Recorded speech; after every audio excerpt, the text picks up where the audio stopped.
Remember when milk came in bags? When you'd plug your car in overnight just so it would start in the morning? When saying sorry to someone who bumped into you was just automatic? When these things weren't quirky, they were just Canadian? Want to know what made being Canadian different?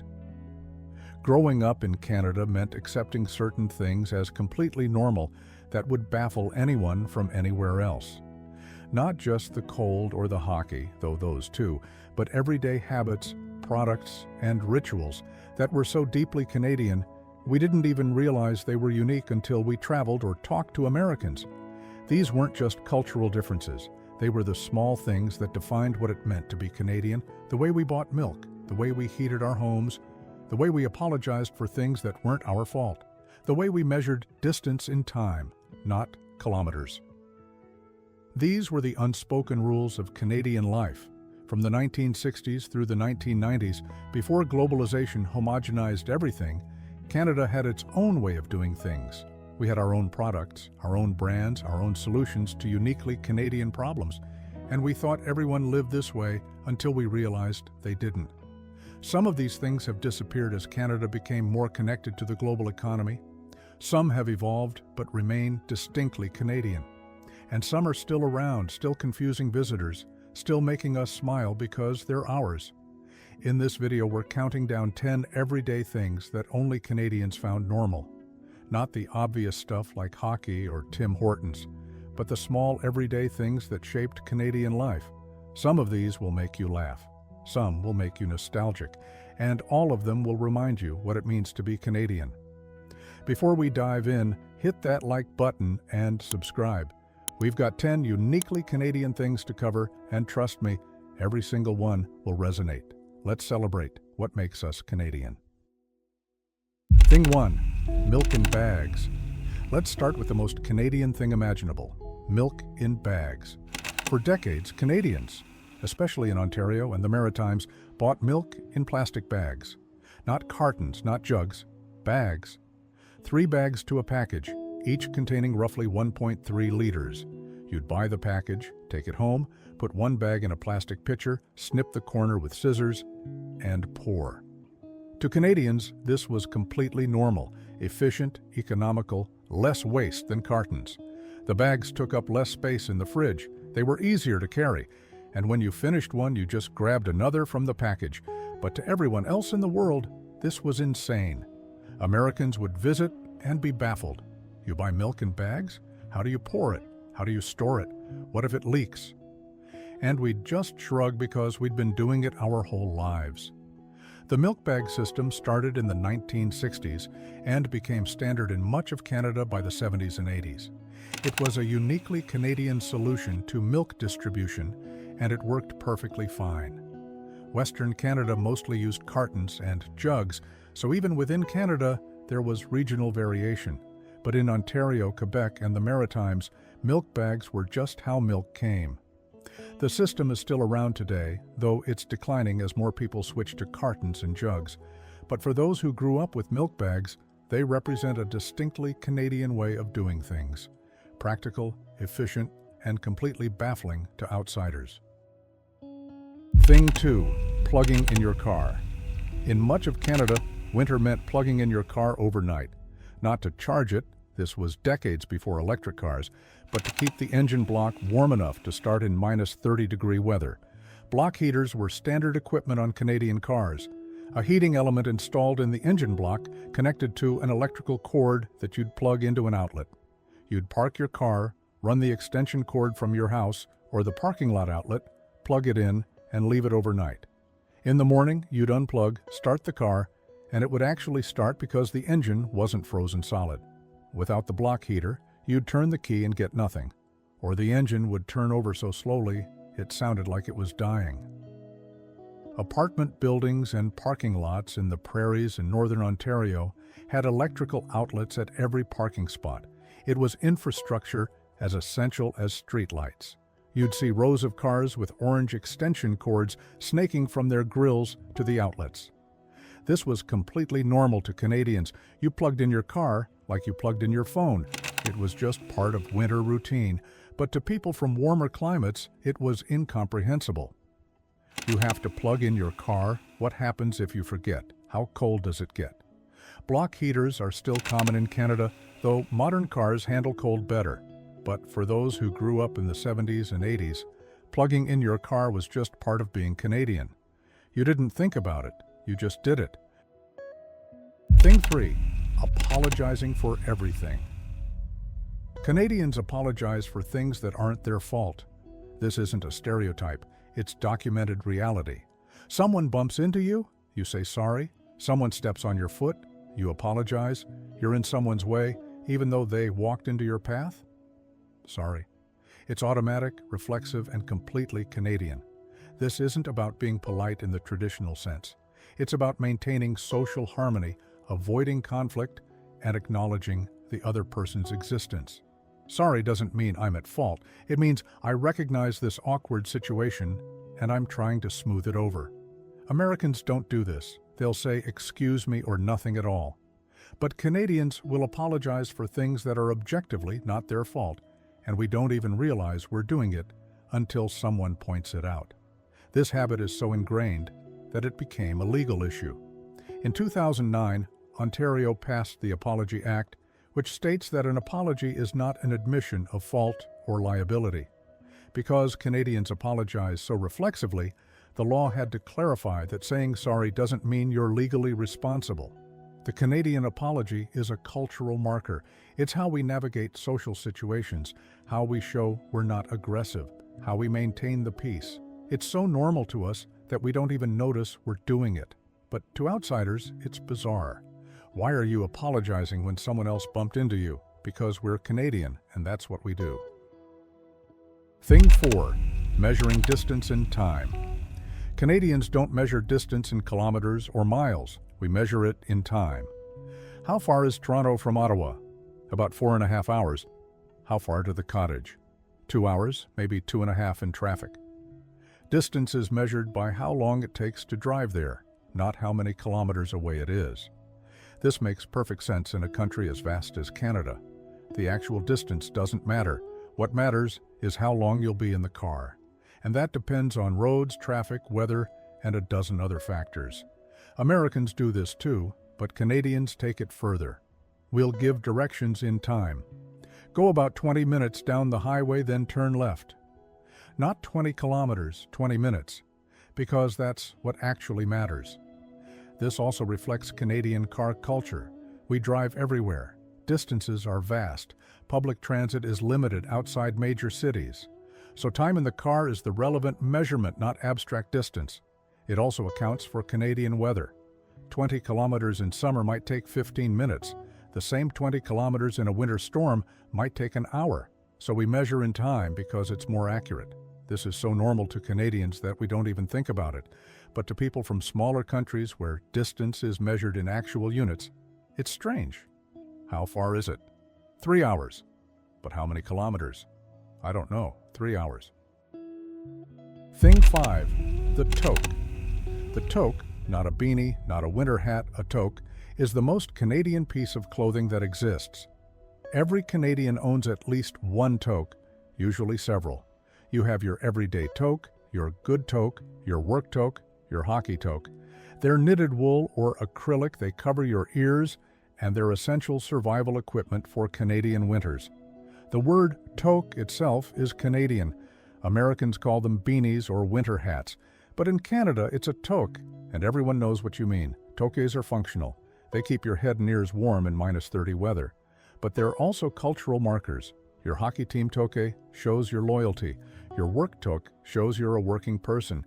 Your hand-knitted toque from your grandmother shows you're loved. Toques are worn from October to April, sometimes longer. You keep one in your car, one by the door, one in your coat pocket. Because Canadian weather is unpredictable, and you never know when you'll need it. The toque is so Canadian that it became a symbol. The Canadian Olympic teams wear toques. It's shorthand for Canadian identity. When you see someone in a toque, you know they understand winter. To Canadians, toques are just winter gear. But to people from warm climates, they're exotic. What's a toque? Why do you need it? How cold does it get? And we just smile because they'll never understand. Thing 6. double-double. Ordering a double-double at Tim Hortons is a uniquely Canadian linguistic shortcut that everyone understands. A double-double is coffee with 2 creams and 2 sugars. You don't say coffee with 2 creams and 2 sugars, you say double-double. And the person behind the counter knows exactly what you mean. This shorthand became so embedded in Canadian culture that it's in the Canadian Oxford Dictionary. It's not slang, it's official Canadian English. Tim Hortons created this culture. In the 70s and 80s, Tim Hortons became the default Canadian coffee shop. Before Starbucks, before Second Cup, there was Tim Hortons. And the double-double became the standard order. The beauty of the double-double is its efficiency. 2 words convey complete information. It's practical, clear, and distinctly Canadian. Americans don't have an equivalent. They have to specify 2 creams, 2 sugars every time. The double-double also represents Canadian coffee culture. We don't do fancy lattes and cappuccinos, or we didn't until recently. We do coffee, cream, sugar. Simple, functional, and caffeinated. Ordering a double-double is a cultural marker. It says you're Canadian, you know Tim Hortons, and you're part of the tribe. It's a small thing, but it's ours. Thing 7. Robertson screws. Robertson screws, square drive screws, are standard in Canada and virtually unknown in the United States. Invented by Canadian P.L. Robertson in 1908, Robertson screws have a square socket in the head. You use a Robertson screwdriver, also called a square drive screwdriver, and the screw doesn't slip, doesn't strip, and stays on the driver bit. They're objectively superior to Phillips or flathead screws. They're easier to use, more reliable, and less frustrating. Every Canadian tradesperson, DIYer, and homeowner has a set of Robertson screwdrivers, but Americans mostly use Phillips screws. Robertson screws are rare in the U.S. because P.L. Robertson refused to license his patent to American manufacturers, wanting to maintain control. So Canada got Robertson screws, and America got stuck with inferior Phillips screws. This is a source of quiet Canadian pride. We have better screws. It's a small thing, but it's ours, and it's better. When Canadians travel to the U.S. and encounter Phillips screws everywhere, it's frustrating. Why don't they just use Robertson screws? They're so much better. But Americans don't know what they're missing. Robertson screws represent Canadian innovation and practicality. We invented something better, kept it for ourselves, and never looked back. Thing 8. Ketchup chips. Ketchup-flavored potato chips are a Canadian staple that baffle Americans. Introduced in the 1970s, ketchup chips became one of the most popular flavors in Canada. That tangy, sweet, slightly vinegary taste that's distinctly ketchup. Every chip company makes them. Every corner store stocks them. Every Canadian has eaten them. But in the U.S., ketchup chips are rare or non-existent. Americans don't understand the appeal. Why would you want your chips to taste like ketchup? Just put ketchup on your chips. But that's not the point. Ketchup chips don't taste like ketchup on chips. They taste like ketchup chips, a distinct flavor that's sweet, tangy, and addictive. Ketchup chips are so Canadian that they're a cultural marker. When Canadians travel abroad and can't find ketchup chips, they miss them. When Americans visit Canada and try them, they're either converted or confused. The flavor represents Canadian taste preferences. We like sweet and tangy. We like bold flavors. We're not afraid of unconventional chip flavors. We also have all-dressed chips, which are another uniquely Canadian thing. Ketchup chips are a small thing, but they're distinctly ours, and we're proud of them. Thing 9. Hockey night in Canada. Saturday night meant hockey night in Canada. Not just watching hockey night in Canada on CBC. From the 1950s through today, Hockey Night in Canada has been a Canadian institution. The theme song, the commentators, the between-period segments. It wasn't just a broadcast, it was a ritual. Families would gather around the TV, you'd watch the Leafs or the Canadians or whoever was playing. You'd argue about calls, celebrate goals, and suffer through losses together. It was communal, national, and deeply Canadian. The original theme song, composed in 1968, became Canada's unofficial second national anthem. Everyone could hum it. It signaled that Saturday night had officially begun. Hockey night in Canada represented more than just sports broadcasting. It represented Canadian identity, community, and tradition. It was something that united the country from coast to coast. When the theme song changed in 2008 due to a licensing dispute, there was national outrage. It felt like losing part of Canadian identity. That's how deeply Hockey night in Canada was embedded in our culture. To Canadians, Saturday night and hockey are inseparable. To outsiders, it's just a sports broadcast. But to us, it's so much more. Thing 10. The Loonie and Toonie. Canada replaced its $1 and $2 bills with coins, the Loonie and Toonie, and we just accepted it. The Loonie was introduced in 1987, replacing the $1 bill. It's called the Loonie because it has a loon on it. Simple, practical, distinctly Canadian. The Toonie came in 1996, replacing the $2 bill. It's called the Toonie because it's worth 2 loonies. The name is ridiculous, and we embraced it completely. Other countries have coins for small denominations, but Canada took it further. Our smallest bill is $5. Everything below that is coins. Your pocket gets heavy, but the coins last longer than bills. The Loonie and Toonie are so Canadian that they've become cultural symbols. The loon represents Canadian wilderness. The coins are practical and durable. And the names are charmingly unpretentious. Americans still have $1 bills, and they think our coins are weird. Your money is so heavy. How do you carry it? And we just shrug because we're used to it.